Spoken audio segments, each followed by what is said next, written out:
আসসালামু আলাইকুম এভরিওয়ান। আশা করি সবাই ভালো আছেন। আপনারা প্রথমে দেখতে পেয়েছেন আমি আজকে কি নিয়ে ভিডিও করব। এখানে নিয়ে আসলাম একটি 1 পাউন্ড কেকের ভিডিও। এখানে প্রথমে আমি ডিমের সাদা অংশ নিয়ে ওইটা ফোম করে নিয়েছি। তারপর এখানে আমি ডিমের কুসুম আলাদা করে রেখেছিলাম, ওইগুলো দিয়ে দিয়েছি। তার সাথে আমি ভ্যানিলা এসেন্স দিয়ে বিট করে নিয়েছি। ভালোভাবে ফোম হওয়ার পরে আমি শুকনো উপকরণগুলো মিশ্রণ করে নিচ্ছি। আলতোভাবে মিশ্রণ করে নেব যাতে করে ডিমের ফোমটা নষ্ট না হয়।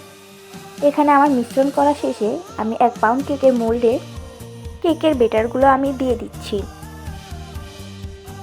এখানে 1 পাউন্ড কেকের জন্য আমি নিয়েছি 6 ইঞ্চির সাইজের একটি মোল্ড।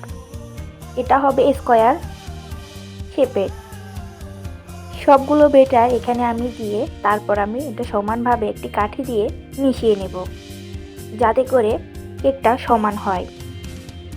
কেকের ফোমগুলো আমি এভাবে দেবো যাতে কেকের ফোমটা নষ্ট না। এভাবে করে আমি সম্পূর্ণ কেকের বেটারটা সমান করে দেব একটা কাঠির মাধ্যমে, যাতে করে কেক তৈরি হওয়ার পরেও সমান থাকে। তাই আমি এভাবে করে সমান করে নেব। আজকের কেকটি তৈরি করব আমি চুলায়।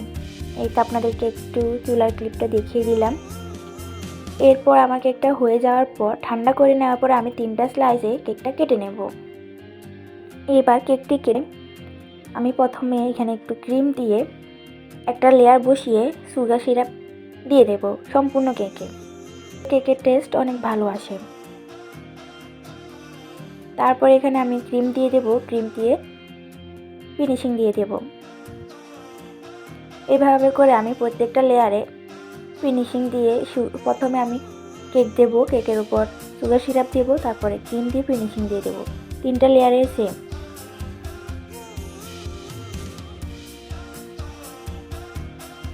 আপনারা দেখতে পাচ্ছেন আমি প্রতিটা লেয়ারে সুগার সিরাপ দিয়েছি যাতে কেকের টেস্টটা খেতে ভালো লাগে।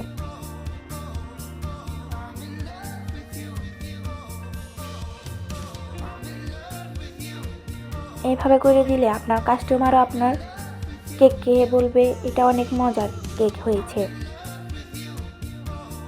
এভাবে সম্পূর্ণ কেকটা আমি ক্রাম কোটিং করে নেব। ক্রাম কোটিং করে নেওয়ার পর আমি ফ্রিজে রেখে দেবো 30 মিনিটের। ডেকোরেশনের সময় কেকটা উপর থেকে না উঠে আসে, নতুনদের এরকম উপর থেকে কেকটা উঠে আসার সম্ভাবনা থাকে। তাই সবাই চেষ্টা করবেন 30 মিনিট নর্মাল ফ্রিজে রেখে দেওয়ার ক্রাম কোটিং করে। দেখবেন আপনার কেকের ডেকোরেশনটা অনেক সুন্দর আসবে, ফিনিশিং আসবে। তো এদিকে লক্ষ্য রাখবেন। আজকে এই ভিডিওটা এই পর্যন্তই। কেকের ডেকোরেশনটা ভিডিও এখানে দেওয়া নেই। কেকের ডেকোরেশনের ভিডিও দেখতে চাইলে কমেন্ট বক্সে কমেন্ট করবেন।